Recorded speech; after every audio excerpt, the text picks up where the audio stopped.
The lives of MD residents have always made for great television. Nothing creates more drama or higher ratings than young doctors learning to fight disease. But for the medical residents at Children's Hospital Los Angeles, what's at stake isn't ratings, it's real children's lives.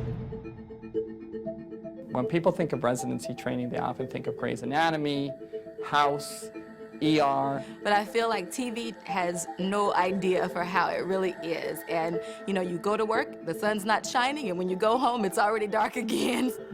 Grueling hours, lots of work, not a lot of sleep. So tell me what brings you in today. And he keeps running a fever. Okay. And they said he has strep throat. Unlike TV, training at Children's Hospital Los Angeles has no script and no sure happy ending. So we'll see what happens tomorrow. Okay. It'll all come down to tomorrow's test. Things don't happen here like they do on TV shows like House. We can't experiment with our kids. We can't give them different treatments to see if they work. It's tough because it is a matter of life and death. You ready to go home or do you want to stay with me? You want to go home? You want to go home? I can remember asking, how is it that you keep from crying when you see how sick the kids are? Well, the reality is, these children are depending on you. You know, if you're not strong enough to handle it, then you're going to hurt them and their outcome. So I think you have to be brave, you have to be strong. Despite the program's rigors, the competition to become a resident at Children's Hospital Los Angeles is stiff. Hundreds of the best medical school graduates from across the country compete for less than 30 available positions. You work very hard in this program, and you're taught by a myriad of incredible physicians who are great teachers and great clinicians themselves. We see all the different illnesses that you only maybe read about if you go to another residency program. When I first came to Children's Hospital Los Angeles, I saw all of the bright colors and the warmth as soon as you hit the door, from the security guards who are leading people through the corridors to the actual patients that you see playing in the hallway and looking at the fish in the aquarium. I was just like, this is the place for me. The MD residency program at Children's Hospital is 3 years long. The first year, called the intern year, can be the most intimidating. I think as an intern, I started off, of course, wide-eyed, excited, nervous, frankly, just afraid when the pager went off or afraid when the phone rang, you know, just not really knowing what to expect and not really knowing what was going to be on the other end of that conversation. Luay Kilani is a first-year intern who just started at Children's Hospital. So today being my first day back on this floor, it's scary. I've had some really sick kids that, you know, the parents are used to their old doctors, and now they have a new face, a fresh face coming in that, you know, they're still warming up to and need to trust their kid, you know, to you. You doing good? Some of these kids have the rarest of rare diseases, and you're learning firsthand. They're really, really tough kids, and I'm the doctor. It's scary. You go home sometimes and it hits you, you're like, oh my God, what did I just go through today? With cases this complex, even the slightest change in a patient can be a prelude to an emergency. Jane O is also a first-year intern. Looking over an EKG, she sees a problem and quickly summons her attending physician. Jane's attending is Dr. Yaniv Bar-Cohen, a world-class pediatric cardiologist. All right, so there are a few rules to looking at artifacts, okay? But the single easiest one is that if you see the QRSs marching along, they're perfectly normal QRSs. So what Jane was showing me was an electrocardiogram of something that looked like it may have been very dangerous. However, the patients, they're moving around or they're doing certain things that changes the way the EKG looks. So what she was showing me was actually entirely normal, but I can understand why she was concerned that it may have meant that something was bad with the kid's heart.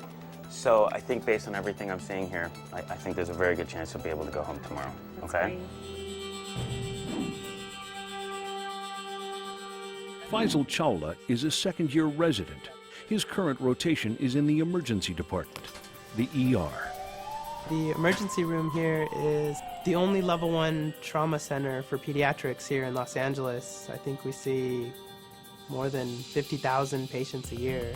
You'll see things from the common cold to car accidents and gunshot wounds. So it can be a quite exhilarating experience. One of the challenges in the chaos of the emergency department is not missing the subtle signs that a life-threatening disease could lurk behind the simplest of symptoms. The learning curve here is very, very steep.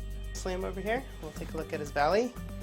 We had a kid that had a cough, and we thought it was just an ordinary cough. And there was an inkling that something wasn't quite right, so we ordered some more tests, and we took an x-ray, and we actually ended up finding a mass in the chest. So it ended up being a cancer.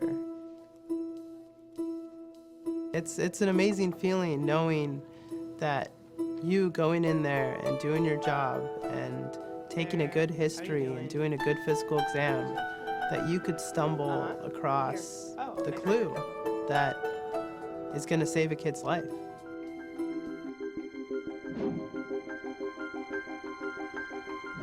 Hello, good afternoon. Tashana Stokes is now in the 3rd year of her residency. I love being at Children's Hospital because we have the opportunity to see kids of all ages. You know, a lot of them have seen us mature as residents, and they can remember, I remember when it was your first day. And so it makes it a little bit, I guess, special when you develop this bond with your patients and you're able to see them develop, you're able to see them grow. In turn, they're able to see you grow in the same way. Hello, Abby. Hi, Abby. How are you today? Fine. Yes, Abigail, I have known since my very first day of internship. I think I met her when she was about 6 months of age. She had just gotten a liver transplant. And she was growing, and her little belly was bigger than the rest of her, but she had a sweet spirit even at that time. But I was able to see her go from not being able to even sit alone to running up and down the hallways now. What would you say would be the name of the first procedure that you would try to have as opposed to a transplant? Okay, so then you'd first try the Kasai procedure. Right. I think it's very rewarding for both me and Jane when I'm able to share with her the process that I've had in learning a patient and knowing how, especially Abby, how she has developed and how she's grown over the years. As first years, we look at the second and third years a lot, and we see how much they know and how great they are at leading teams and really what great skills they have in patient care. And I think that's part of what attracts us to come to this hospital is they're going to be out there on their own next year, and they're great doctors. And to think that we're going to be there in 2 years is something to look forward to. Okay. Now that I've been chosen to be one of the chief residents, I am a little nervous. I know the task that's ahead of me. So now the responsibility has gone from, as a first year, I had lots of people to lean on, and little by little, you gain that autonomy. And now when I go into my chief residency year, it'll all fall on my shoulders. Every day that we come in this hospital, we know that the children come first. It doesn't matter how tired we are. It doesn't matter how stressed we are. It doesn't matter what we had to deal with the other day. The reality is these children are here now, and they're the ones who need us. You learn how to do with it, and you cope, and you amaze yourself at how you're able to handle situations that are very, very stressful. It's just an amazing experience to be able to go the whole 3 years with them, see how they develop their skills, see how they mature in their skills and their ability to handle all the types of patients that we see at Children's Hospital Los Angeles. For me, Children's Hospital is about growth. It's about growth and maturity. It's about compassion. It's about leadership. I feel like it's teaching me how to become a better physician, but I'm also learning how to be a better person from working with my patients. I definitely made the right choice by coming to Children's Hospital. I wouldn't want to be anywhere else.